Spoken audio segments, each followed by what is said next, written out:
नमस्कार दोस्तों, स्वागत है आपका फिर से एक नई वीडियो में। आज हम बात करेंगे चैप्टर 6 से 10 तक। ठीक है, पिछले वीडियो में हमने 1 to 5 तक कंप्लीट किया हुआ था। अब इस वाले में हम 6 चैप्टर से स्टार्ट करते हैं। ठीक है, अगर आपने वो वाली वीडियो नहीं देखी तो जा करके आप देख सकते हैं टाइमलाइन से। लेसन 6, ठीक है, ओमना का सफर।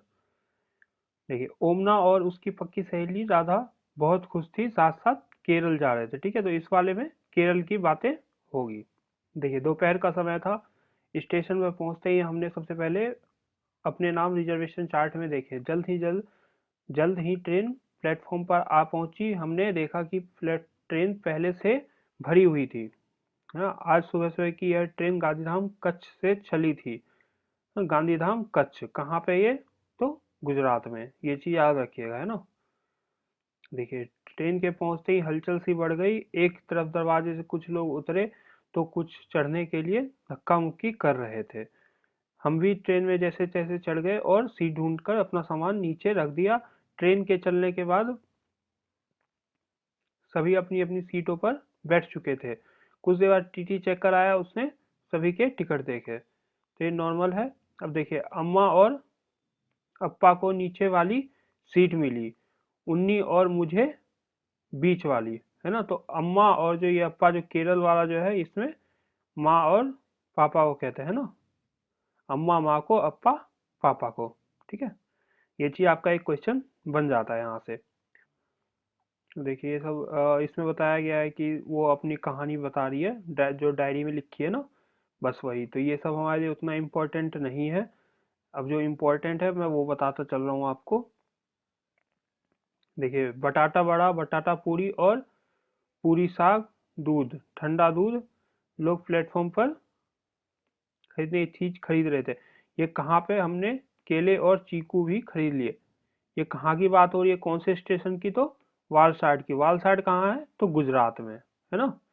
देखिए, अहमदाबाद, ये सब इंपॉर्टेंट है। अहमदाबाद गुजरात में है, वालसाड गुजरात में है। अब ये गुजरात से आगे निकलती है, जहाँ पे बटाटा पूरी आपको, बटाटा बड़ा और पूरी साग कहाँ मिलती है? तो वालसाड गुजरात में, है ना। उसके बाद मैंने 7 बच्चे में थोड़ी दोस्ती कर ली। वे सुनील और एन, वे अपनी दादी के घर कोझिकोड जा रहे थे। कोझिकोड कहाँ पे है? ये देखिए, यहाँ पे लिखा हुआ है ना, कोझिकोड केरल में, है ना। तो ये कोझिकोड केरल में है। ठीक है, अब देखिए, मैं थोड़ी देर बाद बाथरूम में हाथ धोने गई, पर वहां पानी खत्म था। किसी ने कहा कि अगले स्टेशन पर पानी भरा जाएगा। इसमें इस वाले चैप्टर में उतना कुछ खास था नहीं। हाँ, एक चीज और इसमें ध्यान रख लीजिएगा, जो तो ये सबसे ज्यादा इम्पोर्टेंट इसका ये था कि गांधीधाम अहमदाबाद कहाँ है? तो गुजरात में। वालसाड कहाँ है? गुजरात में। ठीक है, अब देखिए, 7th वाला चैप्टर ये उसी का है जो नेक्स्ट पार्ट है। 7th वाला चैप्टर, इसमें खिड़की से बताया गया ना। अब देखिए आगे क्या क्या है। ये अब वहां पहुंच जाते, गुजरात से आगे निकलेगी तो ये महाराष्ट्र में पहुंचेगी, उसके बाद गोवा होते हुए। अब सुबह हो गई। मैं कल रात बहुत जल्दी सो गई थी। बाहर इतना अंधेरा था कि कुछ दिखाई भी नहीं दे रहा था। आज सुबह जब प्लेटफॉर्म रुकी तो मेरी आंख खुली। बाहर प्लेटफॉर्म पर लिखा था मडगांव। मडगांव कहाँ पे है? गोवा में। ठीक है, तो एक चीज ये आपका क्वेश्चन बन जाएगा कि मडगांव कहाँ पे है। पप्पा ने बताया कि यह गोवा राज्य में है ना। उसके पिताजी ने बताया गोवा राज्य में है। तो ये चीज याद रखिए कि देखिए, जो गांधीधाम था, ये देखिए आप ऊपर, गांधीधाम अहमदाबाद और वालसाड गुजरात में है, कोझिकोड केरल में है, मडगांव गोवा में है। ठीक है, अब देखिए, बाहर का नज़ारा देखने लायक था। चारों तरफ हरियाली, मैदान में लाल मिट्टी में उगे छोटे छोटे पौधे और पेड़ों से ढकी पहाड़ियां बहुत अत्यंत सुंदर लग रही थी। ठीक है, तो अब हमारा हो गया यहाँ पे, लाल मिट्टी कहाँ पाई जाती है? तो गोवा में लाल मिट्टी पाई जाती है, तथा जो पेड़ों से ढकी हुई पहाड़ियां वहीं पाई जाती है, और छोटे मोटे तालाब भी दिखाई पड़ते हैं। बहुत दूर पहाड़ियों के बीच पानी दिखाई पड़ रहा था। मुझे पता नहीं कि वहां नदी है या समुद्र। हवा ठंडी है, अहमदाबाद की तरह गर्म नहीं। तो अहमदाबाद में कैसी हवा होती है? गर्म हवा होती है, वहां पे गर्मी ज्यादा होती है। ट्रेन अभी अभी एक रेलवे फाटक से गुजरी। यहाँ पे ये सब जो नॉर्मली बच्चे देखते हैं उसके बारे में बताया गया है। देखिए, मैं खिड़की के पास आंख बंद करके बैठी कि अचानक ट्रेन की चलने की आवाज बदल गई। खड़ खड़ खड़ खड़। मैंने आंख खोली, अंदाजा, हमारी ट्रेन नदी के ऊपर बने पुल की ओर से जा रही थी। वह इतना बड़ा पुल था, पुल पर जाते हुए पहिए की आवाज भी कितनी अलग थी, है ना। ये जब पुल पे जा रहा था तब देखा हुआ, ये तब किया है। ठीक है, अब इसमें भी नॉर्मली इन्होंने बताया है। अब उसके बाद देखिए ये कहाँ है, ये भी कुछ खास इसमें से अभी नहीं है यहाँ पे आपको। इसमें जो जो है कि मतलब जो इम्पोर्टेंट है, जो कि जहाँ से क्वेश्चन बनते हैं, बस वही बता रहा हूँ। देखिए अब देखिए, गोवा से केरल तक के रास्ते में 92 सुरंग 2000 पुल है। ये चीज याद रख लिया, यहाँ से ये क्वेश्चन बन जाएगा कि भैया गोवा और केरल, और हाँ, जो रेल मार्ग है ना वहाँ कोकण रेल उसे बोलते हैं। ठीक है, कोकण रेल, रेल मार्ग, जो कि गोवा केरल कर्नाटक को साथ में जोड़ता है और महाराष्ट्र को। जहाँ पे देखिए गोवा से केरल के रास्ते में 92 सुरंग और 2000 पुल हैं। ये एक आपका क्वेश्चन बन जाता है। वीडियो स्किप मत कीजिएगा, नहीं तो बीच बीच में ये छूट जाएंगे ये वाले जो भी है। और देखिए ऊपर, हमने उडुपी स्टेशन से गर्मा गर्म इडली वड़ा खाया। इसका मतलब अब वो केरल पहुंच चुके हैं। वहां हमने केले भी खरीदे। वे थे तो बहुत छोटे छोटे पर बहुत स्वादिष्ट। बाहर का नजारा बदल गया। अब हरे हरे खेत और बहुत सारे नारियल के पेड़ दिखाई पड़ रहे थे। अम्मा ने बताया कि यहाँ चावल की खेती होती है। बाहर सब कुछ अलग अलग दिखाई दे रहा था, यहाँ के गांव और यहाँ के बने घर।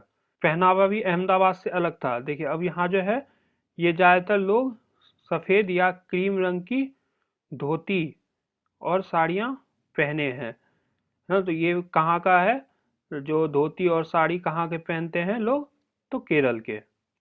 अब देखिए कोझिकोड पहुंचे। कोझिकोड कहाँ था, ऊपर बताया था ना कि कोझिकोड केरल में है। सुनील का परिवार वहां उतर गया। हमने एक दूसरे का पता ले लिया और अहमदाबाद में मिलने की भी योजना बनाई।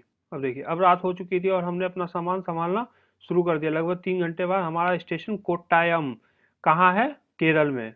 ये सब जो है ना, ये सब याद रख लिया। कोट्टायम हो गया आपका, कोझिकोड हो गया, है ना, ये कहाँ पे है, और फिर मडगांव कहाँ पे है, ये सब आपको लिख लेना है, याद कर लेना है। आज रात को मैं ये बस इम्पोर्टेंट इम्पोर्टेंट आपको बता रहा हूँ जल्दी से जल्दी, कि फटाफट आपका जो इम्पोर्टेंट है, ये भी क्वेश्चन ना छूटे।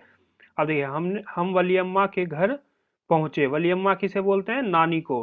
ठीक है, ये याद रख लीजिएगा। वलियम्मा जो केरल में बोलते हैं, वो नानी को कहते हैं। हाँ देखिए अब यहाँ पे जो वलियम्मा, वलियम्मा किसे कहते हैं, माँ की बड़ी बहन को कहते हैं, और अमुम्मा नानी को कहते हैं। ठीक है, अब देखिए सभी बहुत थक गए थे। ट्रेन का दूसरा दिन भी खत्म हो गया था। बाप रे कितना लंबा सफर था। अब ये देखिए यहाँ पे लिखा हुआ है ना, मलयालम में वलियम्मा माँ की बड़ी बहन, मतलब मौसी जो होती है, उनको कहते हैं। और अमुअम्मा माँ की माँ, मतलब नानी को, है ना, नानी को कहते हैं।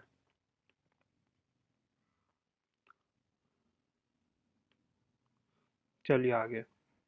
अब देखिए चैप्टर 8 है ना, नानी के घर तक।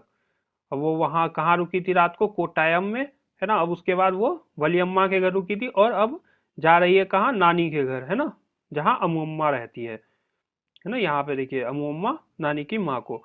देखिए ट्रेन के लंबे सफर के बाद वलियम्मा का घर स्टेशन से बहुत दूर नहीं था। हम जल्दी से 2 रिक्शा किए और वलियम्मा के घर पहुंच गए। मुझे इतनी नींद आ रही थी, मैं नहाकर कुछ खाए पिए बिना ही सो गई, और अम्मा ने जगा फिर सोई ही थी कि अम्मा ने जगा दिया। फिर हम तैयार हुए, अपना अपना सामान उठाया, बस अड्डे के लिए निकल पड़े। अब वलियम्मा का पूरा परिवार भी हमारे साथ था। अब इसमें फिर से नॉर्मली जो भी बस में वो चढ़ी, फिर उसके बाद है ना जो भी है, उसके बाद देखिए आखिरकार, हाँ, आखिरकार हम अमुम्मा के गांव पहुंच ही गए। पर नहीं, सफर अभी बाकी था। वहां उतरे और पानी, एक तरफ पानी था, पानी की दूसरी ओर जाना था उनको। और फिर अमुम्मा का घर कहाँ था। अब देखिए यहाँ जो फेरी जो है, ये कहाँ पानियों पे चलती है ना, फेरी जो छोटे नाव जो होते हैं इस टाइप के, आपने बहुत जगह देखा होगा इस टाइप के नाव, ये फेरी कहलाती है। फेरी का क्या काम होता है, देखिए फेरी, इनमें से बहुत सारे लोग उतरे, जो स्कूल के बच्चे, औरतें, आदमी, सभी अपना अपना सामान लिए थे। मतलब इस पार से उस पार, दूसरी तरफ, पानी के दूसरी तरफ जाने के लिए केवल फेरी का इस्तेमाल होता है ना। अब देखिए यहाँ ये हो गया।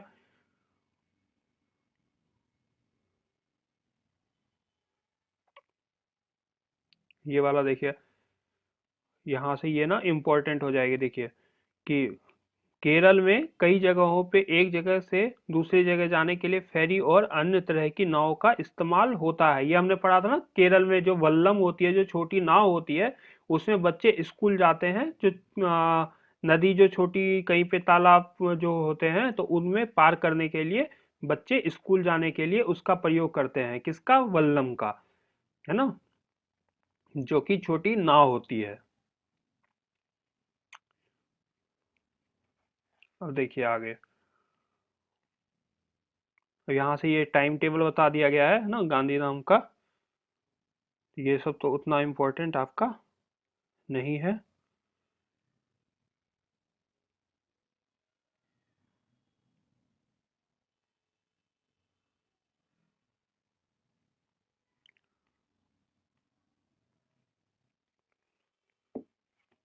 ये कोझिकोड स्टेशन और कोट्टायम ये सब केरल में है ना, ये सब आपको याद कर लेना है। देखिए उसके बाद आ गया 9th चैप्टर, बदलते परिवार। ठीक है, ये 9th और 10th, आज हम 10th चैप्टर तक इसको कंप्लीट कर लेंगे इस वाले में।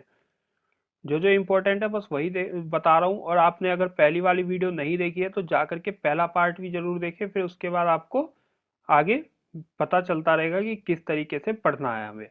जो जो इम्पोर्टेंट है बस वही क्वेश्चन, फालतू का कोई क्वेश्चन नहीं बता रहा हूँ। तो इसीलिए पूरी वीडियो देखे। स्किप अगर आप कर देंगे तो बीच बीच में जो भी क्वेश्चन मैं बताता हूँ वो फिर आपका छूट जाएगा।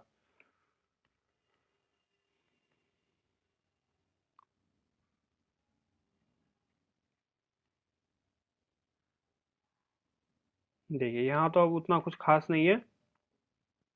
हाँ, एक चीज और ये याद कर लीजिए, जो जन्म प्रमाण पत्र और स्वास्थ्य कार्ड बनते हैं जब बच्चा का जन्म होता है। देखिए यहाँ ये थोड़ा इम्पोर्टेंट है। बहुत सी ऐसी लड़कियां जिनकी शादी 18 वर्ष की आयु से पहले कर दी जाती है, इनमें से बहुत सारी लड़कियां स्कूल भी छोड़ देती है। रंगारेड्डी जिले, ये आंध्र प्रदेश का रंगारेड्डी जिले की सुशीला के समान भी बहुत सारी लड़कियों की सच्ची कहानियां हैं जिन्होंने फिर से स्कूल जाना शुरू कर दिया, है ना। ये पंचायत की तरफ से, मतलब पंचायत का कहना था कि बच्चों के लिए खेलना और पढ़ना बहुत जरूरी है।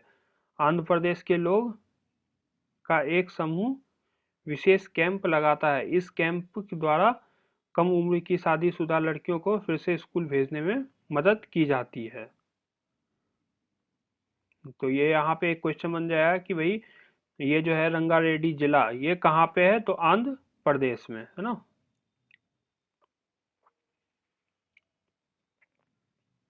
अब ये वाला देखिएगा, ये वाला एक क्वेश्चन बन जाता है, लड़कों की शादी का कम से कम उम्र 18, नहीं सॉरी, लड़कियों की, वही मैं कहूँ, लड़कियों की 18 वर्ष और लड़कों की 21 वर्ष है। अब देखिए, हु तू तू, हु तू तू, हु तू तू, हु तू तू। अब इसमें जो है ये कबड्डी के बारे में बताया गया है। उस चैप्टर में कुछ खास नहीं था आपका, जो पहले वाला, इससे 9th वाला चैप्टर था। और इसमें जो आपका बताया गया है, इसमें भी मैं जो मतलब इम्पोर्टेंट क्वेश्चन होंगे वो मैं आपको बता चलूंगा। अब देखिए इसमें जो है ये वाला देख लीजिएगा आप कि चेडू गुडू, हु तू तू, हा डू डू, छू किट किट, कबड्डी या कुछ और। ठीक है, ये सब जो नाम है ना, ये सब कबड्डी, जो हम लोग नॉर्थ इंडिया में बोलते हैं कबड्डी, उन्हीं के नाम है। तो ये याद कर लीजिएगा कि इसमें से कोई भी नाम दे देगा, कह देगा ये कौन से खेल से है, ये कौन से खेल को कहा जाता है ना। तो ये सब आपका हो गया। अब इसमें बताया गया कैसे खेलते हैं। अब देखिए कबड्डी का खेल है ना, खींचातानी, जोर झपटी, दम लगाना, चीखना, चल जाना, मिट्टी में घसीट जाना। है तो हो हल्ला वाला खेल, पर इसमें सारे नियम भी हैं, बहुत सारे नियम भी हैं। अब इसमें वही हो गया बस।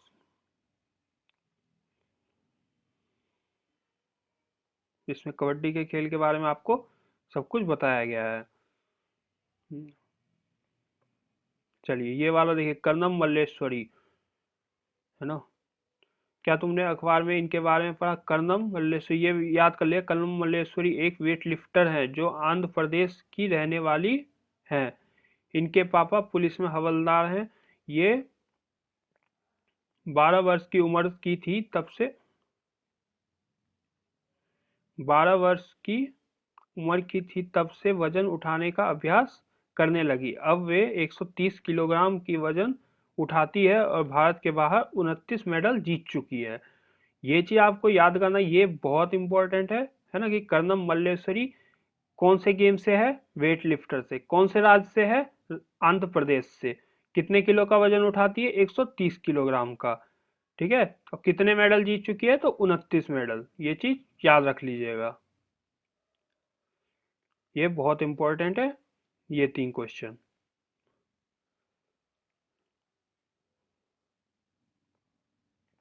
अब इसमें फिर वही नॉर्मल है, कुछ क्वेश्चन उतना जरूरी है नहीं, है ना।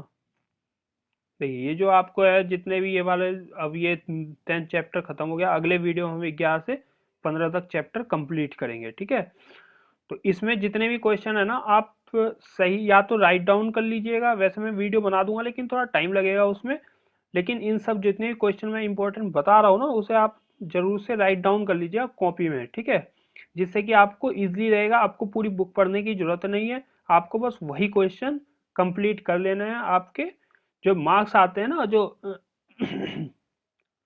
क्वेश्चन आते हैं ना, जो सी टेट हुआ है, एक दिवसीय जितने भी एग्जाम होते हैं, उनमें यही क्वेश्चन पूछे जाते हैं। हम इसी चीज को छोड़ देते हैं। सी टेट में बच्चे बड़े बड़े जो होते हैं क्वेश्चन वगैरह वो सब तो पढ़ लेंगे, लेकिन इस वाले को नहीं पढ़ते, जबकि सिलेबस में साफ दिया गया है कि 1 to 5 का जो अगर फर्स्ट लेवल दे रहा है तो 1 to 5, और जो लेवल 2 का एग्जाम दे रहा है वो 6 to 8 तक की बुक अपनी कंप्लीट कर ले। तो आपको इस वाली सीरीज में मैं 10वीं तक के सारे जितने भी हैं सोशल साइंस ईवीएस का, वो मैं आपको कंप्लीट करा दूंगा। अगर वीडियो अच्छी लगे तो प्लीज़ लाइक कीजिएगा, शेयर कीजिएगा, तथा पहली बार आए हैं चैनल पे तो सब्सक्राइब करके जाइएगा। Thank you so much.